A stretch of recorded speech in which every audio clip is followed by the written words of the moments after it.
we will get started. Thank you so much for joining me. My name is Jeanette McLeod, and I'm a Platinum Leader with Young Living. If you haven't already muted yourself, please feel free to go ahead and do so, just so we keep the sound down for everybody listening. Now, for those of you that don't know me, I am a Platinum Leader in Red Deer, and I have been with Young Living for just over 4 years. I used to be a school teacher, and now I am full-time Young Living and have been for about 2.5 years when I managed to replace my teaching income. And about 1 year ago, we were able to replace my husband's oil field income, and now he gets to enjoy being at home and pursuing kind of his desires and passions. And we are very passionate about helping anybody who wants the same thing. So we're so pleased that you took the time to be on here tonight. Now, I usually do these for 15 minutes, and I'm going to pick the concept tonight of, it's actually Eric Worre's first skill in his book, GoPro. He has many different skills. Now, in our business, tools are so important, third-party tools, and actually reading these books. Now, I'm not a big reader, and I know that's kind of funny considering I was a teacher, but I don't love to read. It's not my thing. But in this industry, because it's such an industry of personal development and personal growth, we quickly realize that readers are leaders and learners are earners. And you might not love to read, and that's okay, but when you find your tools that you can really come back to time and time again, that's invaluable. So GoPro is great. And the first skill it talks about is finding prospects. And I find this very timely, because I've been hearing from a lot of different people different ways that they have been prospecting people. And I think that always becomes a question is, after you have approached your warm market, now what? And you know, we aren't salespeople, so we don't really feel great about just cold calling people and putting ourselves out there like that. However, he brings up a few really great key points in his book, and I'm going to take it straight from here. And I think it's really, really good. So when we're thinking about prospects, the very first thing we need to do when we begin the business is do a prospect list. Now, I was scared to do a prospect list in the beginning because I thought Chelsea would then look at my list and turn around and say, okay, great, now call all of them. And I didn't want to, so I didn't want to do a prospect list. But I soon realized that wasn't the point at all. That wasn't what we were going after. So I'm curious, by show of hands, who has actually done their prospect list in their entirety? Oh my word. That is not okay, you guys. That is your homework tonight. Now, the reason, now give me a show of hands if you felt you didn't want to do it and you felt like your sponsor would say, okay, now go ahead and call them. Is that why you were afraid to do the prospect list? Because that was my first thinking, and I didn't want to do that. So the reason, you might ask, well, why are we doing a prospect list? And the reason really is because the exercise of emptying your brain on everybody that you know in your world can trigger, it empties it and creates more room for more prospects. And I know that sounds corny, but it is true. So what it does is it triggers other circles of influence you might have. So for example, you're writing down your prospect list. Now in here, in his book, he says you're supposed to write down everyone. There is not supposed to be anybody that doesn't get put on this list in the beginning. So it would surprise you to know that approximately 80% of all the people who join network marketing approach the task of building a business as posers. So you're not really invested. So don't be a poser. Get out your pen and paper and actually make it happen. There's amateurs, and then there's professionals, and that's what we're going to talk about. So step one is making your list as comprehensive as possible. You are thinking of every last person. He even says It doesn't matter if you think they're a prospect or not. And that's what we did. I said, there's no way my post office lady would be interested in this. Doesn't matter. Write her down. That's what you need to do. Your database will be one of your most important assets. Now, what we've noticed in this time of building our organization is that people we put on our list 4 years ago are still cropping up. And it's pretty fascinating to see people we put on there that would never in a million years have looked at this, would never in a million years have been interested in, are on our list, and they are coming and asking questions now. So don't discount anybody. And he even says that if they are negative, you put them on the list. If you hate them, you put them on the list. It doesn't matter. I'll never be involved in network marketing. Put them on the list. It doesn't matter. You put them on the list.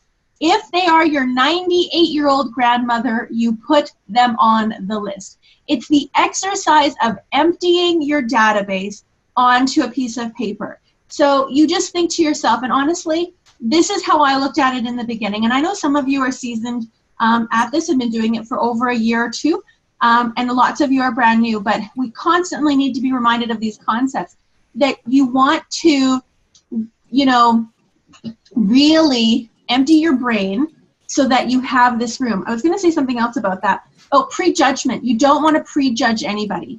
That's the worst thing you could do, is prejudge them, because I've seen some of these people who I've prejudged hardcore that have turned 180 and are ready to go and amped up. So it's important. I'm just going to go ahead and ask you to mute if you haven't muted yet.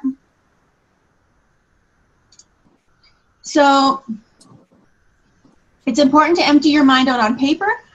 And the other thing is, what it's going to do is, you know, the term 6 circles, or what is 6 degrees of separation, okay? You're really going to see this happen. So it's going to open up other networks, and you're also going to see the 6 degrees of separation, which can be extremely beneficial for you when building your business. Oh, this is what I was going to say that I lost track of. When I first started, I really had to look at this and say, because we can easily get off on squirrel trails, right? Or we can say, I don't want to do a prospect list, so I'm not going to do that. But at the end of the day, our lineage is such that it's Carla Green, Adam Green, Jamie and Chelsea Flaman, me, Courtney, Yvonne, Nicole, Darby, whoever your leader is down the line. Guess what they did? A prospect list.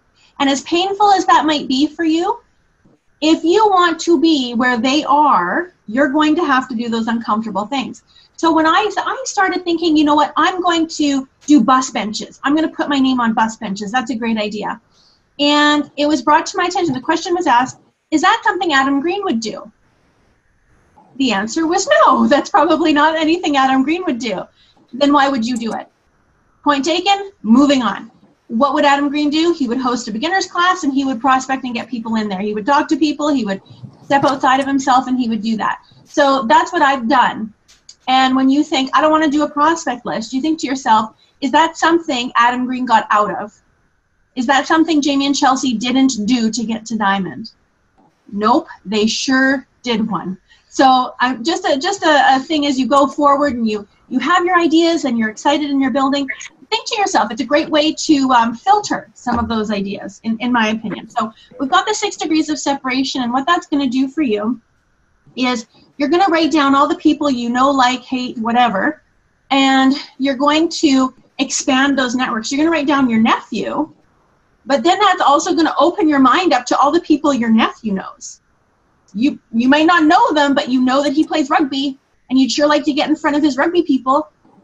So it's going to like spider off.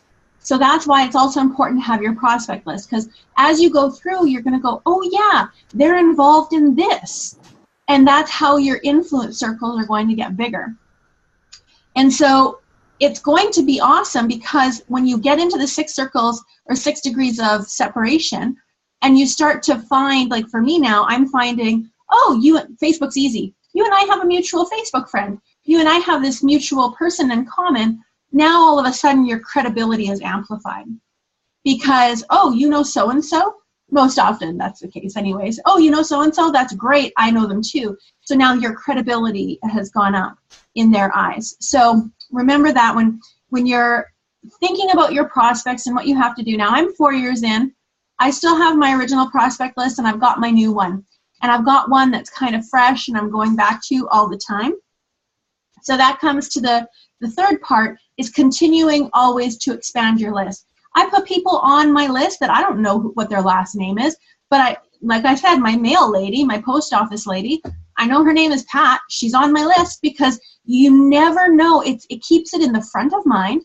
It keeps it fresh for you, so that when there is an opportunity and you're talking to Pat, you can jump on it right away and you can say, hey, this is perfect, because there's something very powerful about writing things down on paper. And I think the saying that we were around lots when I first started was the weakest ink is stronger than the strongest thought. So it doesn't matter how strong your thinking is, but if you can get it down, then that's what's going to kind of seal the deal. So writing down the people you want on your team, writing down the people that you want to get to know, you want to know more about, anything like that, get them on there. Like I said, 98 years old, doesn't matter, you're putting them on your list. So you're constantly expanding it. And as far as finding prospects go, I want to encourage you that in this book, GoPro anyways, and I'm constantly coming back to it, constantly. I don't know what I should say to this person. I don't know what I should have said. He's got the verbiage in here, so we can come back and say, okay, when I'm talking to somebody, how can I talk to them? So I have no problem being out in public and talking to somebody, but now how do I take that next step? And quite frankly, I was even practicing it. I don't know if you saw that video when we were down in Okotoks, and he's just talking. And one of the best ways when you're talking to prospects or just talking in general conversation is, for every question you're asked, ask 5 to them. Find out where their need is. Be interested in them.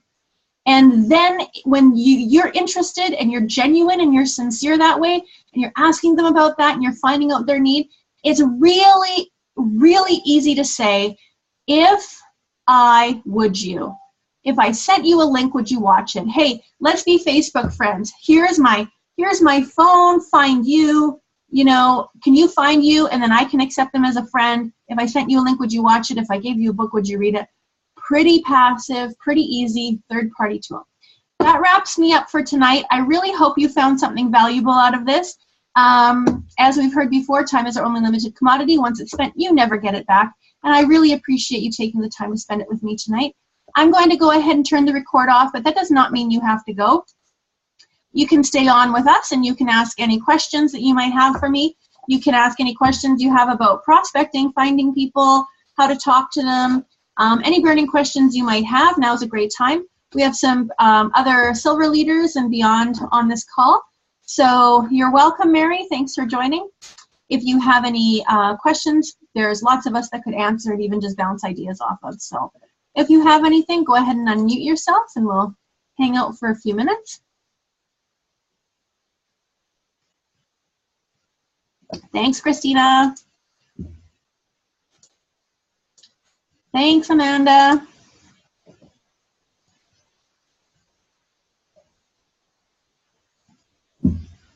No burning questions for the group?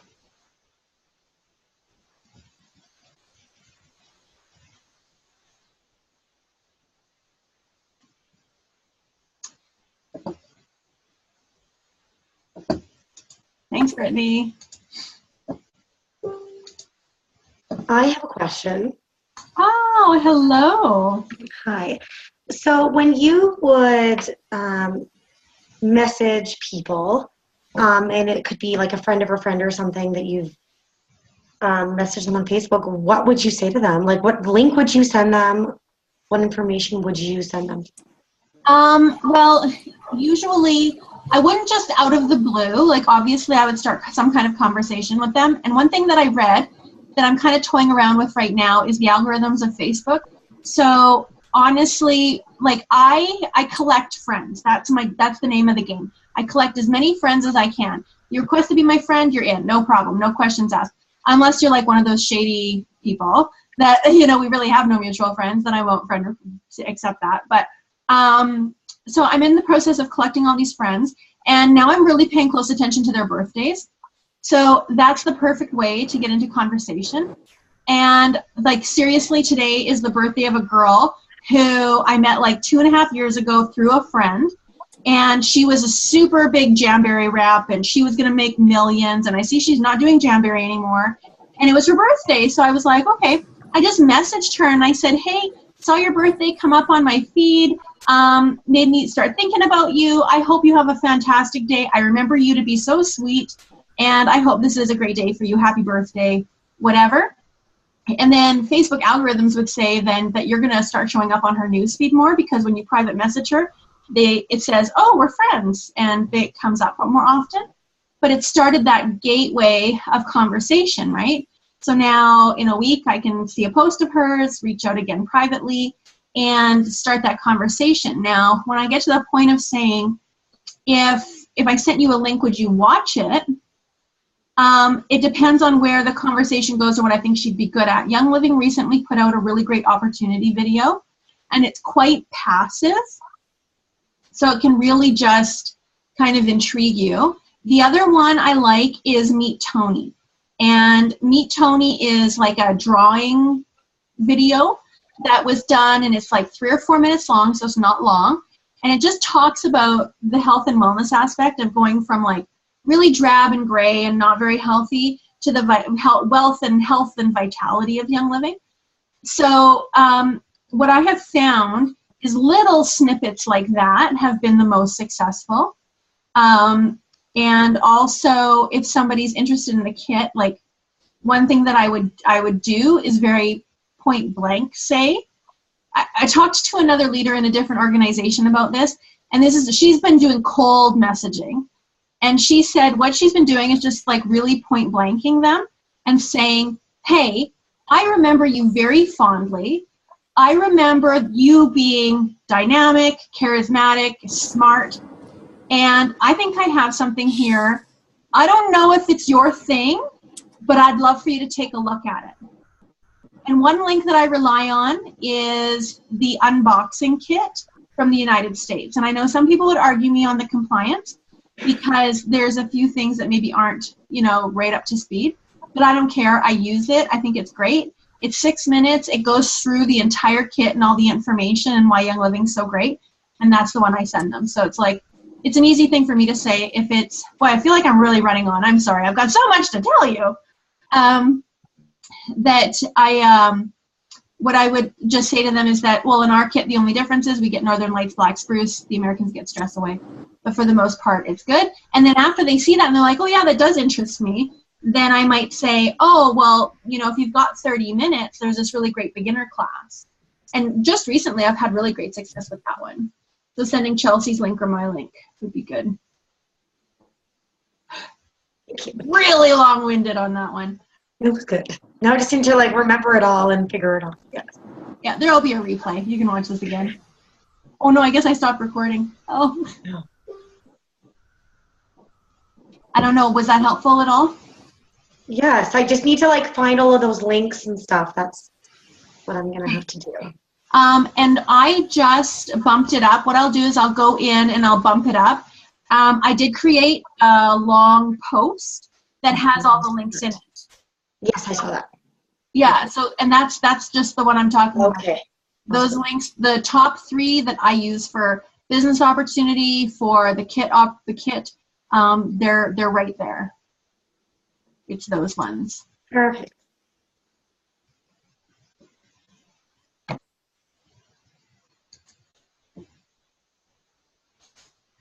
Yeah, and we're doing more. One thing that I'm going to do soon, I'm hoping, is to teach on the feelings kit. Like, we've got these really great kits with Young Living that people, like, I don't know if you've got, like, the Golden Touch kit or, like, the feelings kit. And it's so easy. We've got these kits that are, like, ready to go. They're very cost effective. So I'm going to start teaching on them. And it'll all be online. So that'll also be hopefully a great way to, you know, intrigue people and reach out and say, you know, hey, I remember you being this, and this, you know, there's this thing happening, and oh, good. Yeah, I'm excited. I just kind of need to set a date is all. But, and then just introducing them that way too, onto the things that we're going to start running online, I think would be a great introduction for them. Oh, that's exciting, Amanda. That would be a great one. Yeah, it's hard. Like, Young Living has a lot of great products. So, the more education, the better. Good night, Claire. Thanks for joining. All right. Well, if nobody else has any questions, then we will cut it loose there. Thanks for joining. Good night, Pauline. Thank you for coming. All right, you guys, have a good night. Feel free to ask questions on momentum if you have any. I'm trying to run these. I used to run them very faithfully every Wednesday night at 8:30, and they'd run for 15 minutes and then 15 Q&A if you wanted. So I'm going to try and get back into the groove of just providing these short snippets of training. So Wednesday nights, 8:30, it's The Juice with Jeanette. All right, guys, have a good night. Thanks, Doug.